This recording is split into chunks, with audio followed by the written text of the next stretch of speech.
আসসালামু আলাইকুম রহমতুল্লাহ। ওয়ালাইকুম আসসালাম রাহমাতুল্লাহ। ভাইজান কেমন আছেন? আলহামদুলিল্লাহ ভালো আছি, আপনি ভালো? আলহামদুলিল্লাহ। আমি মুফতি নুরুজ্জামান নোমান বলছিলাম ভাইজান। জি জি জি ভাইজান বাসায় সবাই ভালো আছে? বাড়ি বাচ্চারা? জি জি সবাই ভালো আছে। আচ্ছা, আমি ছোট্ট একটা জিনিস জানতে চাচ্ছিলাম ভাইজান আপনার কাছ থেকে, যদি অনুমতি দেন তাহলে আমি একটু বলবো আর কি। বলেন। আমরা ইসলামী অঙ্গনে যারা আছি আমরা সবাই তো আপনার ভক্ত, আমরা আপনাকে অনেক মহব্বত করি। আপনার সুন্দর চমৎকার উপস্থাপনা, বাচন ভঙ্গি, সুন্দর বলতে পারেন, সুন্দর লিখতে পারেন, আপনাকে নিয়ে আমরা স্বপ্ন দেখি।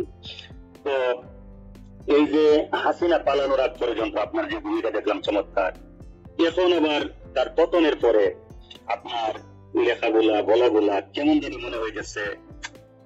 এর মধ্যে আজকে আবার একটা লেখা দেখলাম আপনার, যে এটা নীরব বিপ্লব ঘটিয়েছে জামাত। এই যে লেখাটা দিচ্ছেন, আপনি লেখছেন, পুরাটার বলার দরকার নাই, আপনি তো যা লেখছেনই, কিছু বুঝতেছি না। এই জন্য আপনার কাছ থেকে জানতে চাচ্ছিলাম যে ঘটনাটা কি, আসলে কি আমরা বুঝতে পারতেছি না, নাকি আপনি আমাদেরকে বুঝাইতে পারতেছেন না? আপনি তো আপনারা বুঝতে পারতেছেন না, কারণ কি যেভাবে খোলামেলা বললে আপনারা বুঝতে পারেন, ওইভাবে খোলামেলা বলা সম্ভব না।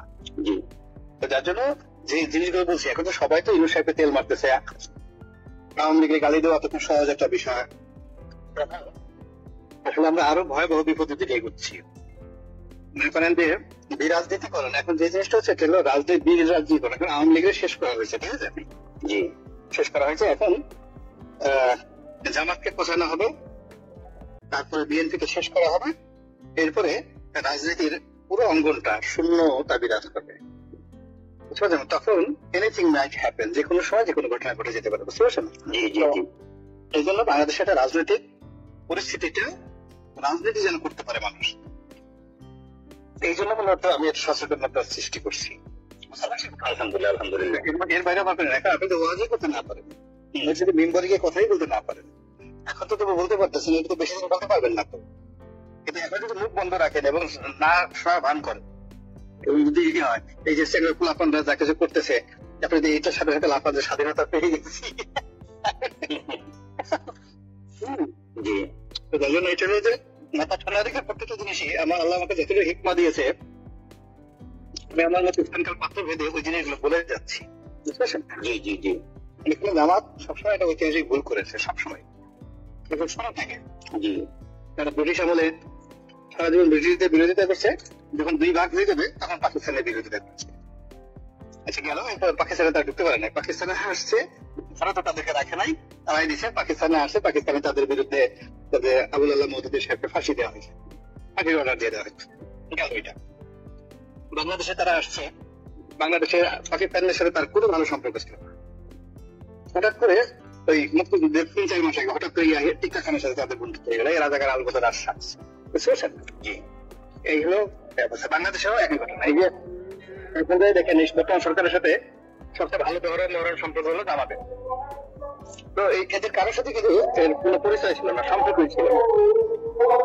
তারা এই জামাতকে দেখে তাদের সংগঠন আছে, লোকজন আছে, তারা এটা কিন্তু ব্যবহার করতেছে। ব্যবহার করার ফলে আলটিমেটলি বিএনপির সাথে তাদের সম্পর্ক অনেক জায়গাতে গন্ডগোল লেগে গেছে, বিভিন্ন সরকারি অফিস গুলো, যেখানে একদিকে জামাত ঢুকতে চাচ্ছে, আর একদিকে বিএনপি ঢুকতে চাচ্ছে। বুঝতে পারছেন? এই জিনিসটা আমি বুঝতে পারতেছি, আমি কিভাবে মুখ বন্ধ করে রাখবো বলেন? না, আসলে জামাতের সাথে বিএনপির যে দূরত্ব সৃষ্টি হয়েছে, আপনি বলতেছেন যে এক জায়গায় বিএনপি ঢুকবার চাইতেছে, আরেক জায়গায় জামাত ঢুকবার চাইতেছে, আসলে কি এর কোনো নিশ্চিত নিউজ আপনার কাছে আছে? হাজার হাজার হাজার হাজার হাজার একটা দিকে না, পুলিশ সচিবালয় থেকে শুরু করে অন্য সব জায়গাতে এই ঘটনাগুলো ঘটতেছে। এখন বুদ্ধিজীবী বা সচেতন রাজনীতিক বা সাবেক তন্ত্র হিসাবে আপনারও তো কিছু ভূমিকা নেওয়ার আছে। এই মুহূর্তে সবাই তো আপনাকে এই কথাগুলো আমার ভূমিকা নেওয়ার না, আমি তো ভূমিকা কেন্দ্রের কথাটা আমার এখন কেউ আমার কথা শুনবে না। আপনি যে নিয়ে ধরেন এখন স্বাস্থ্য বিভাগের ডিজি হবে, কথায় কথা জামাতের লোক, বা একটা পোস্ট হবে, সেখানে বিএনপির 10টা লোক ঢুকতে চায়, তো এইটা তো যাতে তার একটু আমার কথা শুনতেছে, জামাতের আমিরের কথা শুনতেছে। তার যতটুকু ক্ষমতা দেখে না এই জায়গাগুলোতে সেই এইভাবে এই কাজগুলো করতেছে, এটা কোনো সেন্ট্রাল কমান্ডে হচ্ছে। বুঝতে পারছেন? জি। এগুলো নিয়ে অনেকগুলো সমস্যা তৈরি হয়েছে দেশে, যেটা আমাদের অর্থনীতি, ব্যাংকিং, সমাজগত সবকিছু এলোমেলো করে দিচ্ছে। এখন আপনার কাছে আমার একটা অনুরোধ, আপনি তো খুব ভালো মতোই জানেন দীর্ঘদিন যাবৎ এই দেশের মধ্যে জামাত ইসলামী একটা নির্যাতিত দল। আপনি অনেক লেখছেন এই বিষয়ে ভাইজান। আপনি সাইদি সাহেবের স্মৃতিচারণ করছেন, আব্দুল কাদের মোল্লা সাহেবের স্মৃতিচারণ করছেন, এবং আপনি ওনাদের সম্পর্কে যা দেখছেন, জানছেন, কথাবার্তা বলছেন, পজিটিভ দৃষ্টিকোণ থেকে সব উল্লেখ করছেন, যার জন্য আপনার প্রতি সবাই আরো বেশি আগ্রহী হয়েছে যে আপনি একজন ইনসাফ ভিত্তিক লেখক এবং গবেষক, এই একটা ধারণা হয়েছে। এখন আপনি এই মুহূর্তে একটু আগে জামাতের ব্যাপারে যা বললেন বিএনপির সাথে মিলাইয়া, এখন জামাত একটা দীর্ঘদিনের নির্যাতিত দল হিসাবে, মাজলুম দল হিসাবে এই মুহূর্তে জামাতের কি করণীয় এই ব্যাপারে আপনারও তো একটু ভাবার দায়িত্ব আছে। জামাত প্রত্যেকটা দলের কথা কি, আপনি যখন মরুভূমিতে মানুষ পিপাসার মধ্যে পড়ে, ঠিক আছে, জি, হঠাৎ করে যদি পানি, এক বোতল পানি দেওয়া হয়, সেটা পানি খেয়ে মরে যাবে সাথে।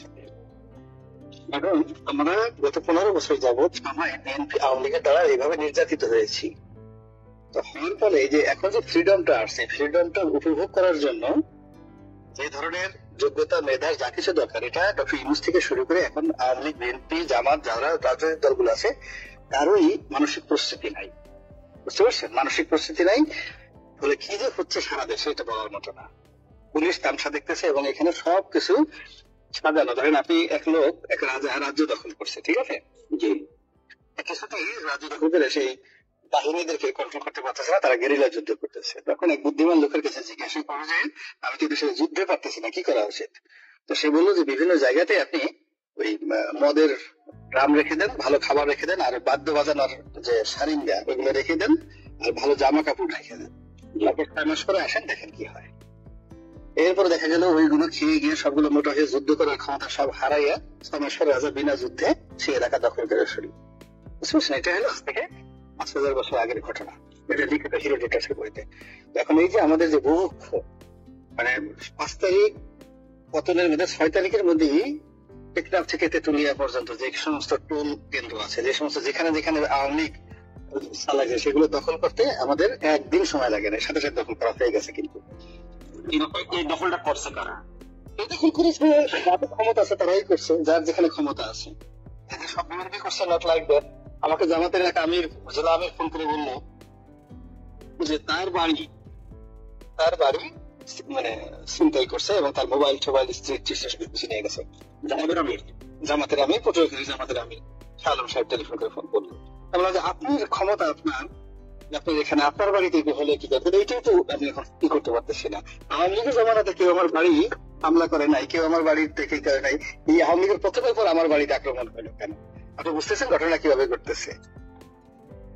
জি, এইগুলো অবস্থা। তো ওইটাই সতর্কতা, একটা শুধুমাত্র একটা নীরব হতে হবে না, তো ওটাকে কাজে লাগানোর জন্য আপনার যোগ্যতম লোক লাগবে, সেন্ট্রাল কমান্ড লাগবে, সব মিলিয়ে।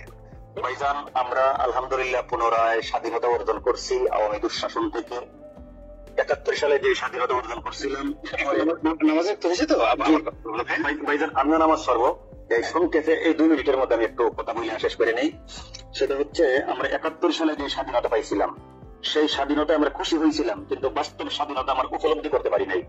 আমরা একটা দলের কাছে, একটা ব্যক্তির কাছে বা একটা ব্যক্তির দোসরদের কাছে আমরা জিম্মি হয়ে আছিলাম এতদিন, যার শেষারত অনেকেই দিচ্ছেন এবং আমাকেও দিতে হয়েছে। 1.5 বছর আমিও কারাগারে ছিলাম এই আওয়ামী দুঃশাসনে আমলে। এখন কথা হচ্ছে আমরা পুনরায় 24 সালে যে স্বাধীনতা অর্জন করছি, আমরা এটা ধরে রাখতে হবে এবং ধরে রাখার জন্য প্রত্যেকেই যার যার অবস্থান থেকে কাজ করতে হবে। আলহামদুলিল্লাহ, আপনি এই দেশের একজন সুনাগরিক এবং সুবক্তা, সুচিন্তাবিদ এবং একজন ভালো বুদ্ধিজীবী হিসাবে সবার কাছে সমাদৃত গ্রহণযোগ্য ব্যক্তিত্ব।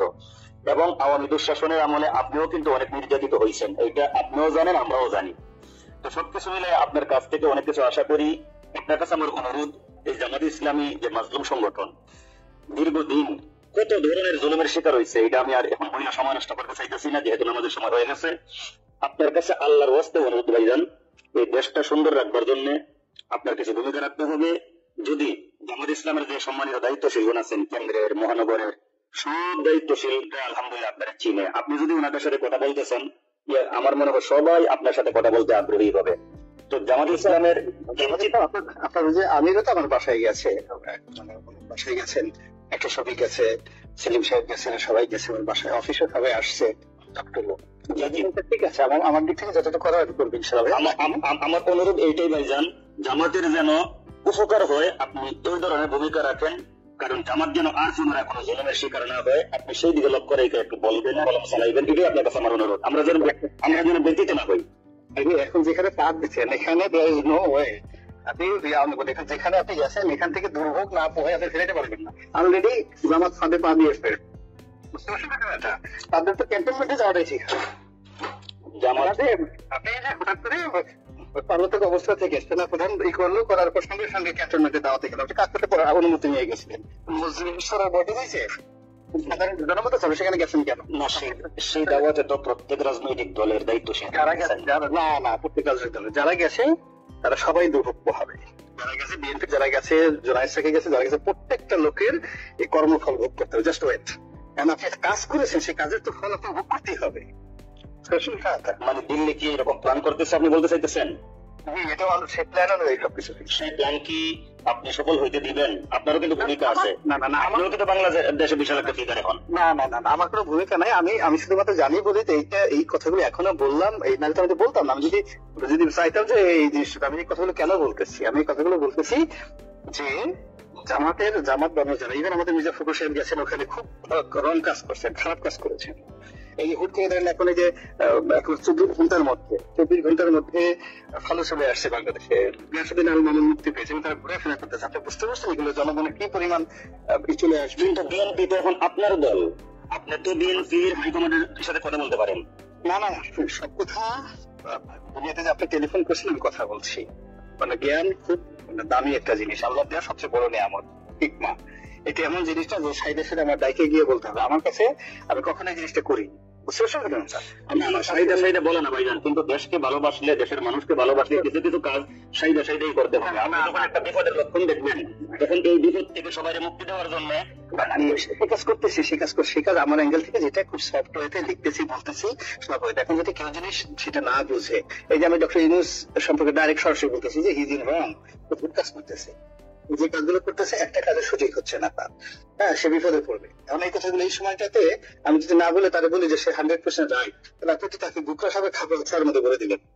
না না, 100% রাইট কাউকে বলা যাবে না, কারণ মানুষ ভুল ত্রুটি উঠবে না। চতুর্দিকে আপনারা যারা আছেন, আপনাদের এখন দায়িত্ব আছে ভাই, অনেক একজন পদে আছে, এখন যে তাদের মধ্যে পড়ে গেছে, কেউ দায়িত্ব পালন করার মতো নাই, নো ওয়ান। মূল ব্যাপারটা যখনই আপনার একটা এরকম অবস্থা সৃষ্টি হচ্ছে, আপনি আমার মানে এটা, এই যে টোটাল প্রশাসন, রাষ্ট্র ব্যবস্থা সবকিছু খাজানা শেখ হাসিনা, সবকিছু মোদির। আপনি সেই ঘরের মধ্যে ঢুকবেন, ঢোকার আগে আপনি আমাদের সবার সাথে আলোচনা করে নেবেন না? সবাইকে নিয়ে তো ঢুকতে হবে। আলোচনা না করে আপনি ঢুকে গেছেন, ঢুকে গিয়ে আপনি বিপদের মধ্যে পড়ে এখন আমি আপনার ওখান থেকে কিভাবে বাঁচাবো? আপনি তো ঢুকে গেছেন ওর মধ্যে, জি কিছু করার নেই এখানে। রাখি ভাইয়া। জি ভাইজান, ইনশাল্লাহ আবার কথা হবে, দোয়া চাই। আসসালামু আলাইকুম।